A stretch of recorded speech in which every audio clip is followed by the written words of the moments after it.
to redeem a Southwest LUV voucher on Southwest Airlines. Hi everyone, I'm here to assist you today without any delay. Let's jump right in. First, open Southwest Airlines website. After you're in this website, add your trip type, your departure location, arrival location, departure date, return date. After you have added all your information, you'll find promo code option. There, add your LUV vouchers code. After you've added the code, you can press on search flight. You'll find the flights that are available, press on continue. And after that, you'll find all your total amount after getting discount from your LUV voucher. Here you can continue and book.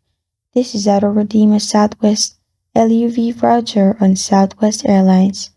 Thank you for joining me today. If this video helps you out, please leave a like and subscribe for more. Got a question or want to suggest a topic? Comment below. Thank you for watching.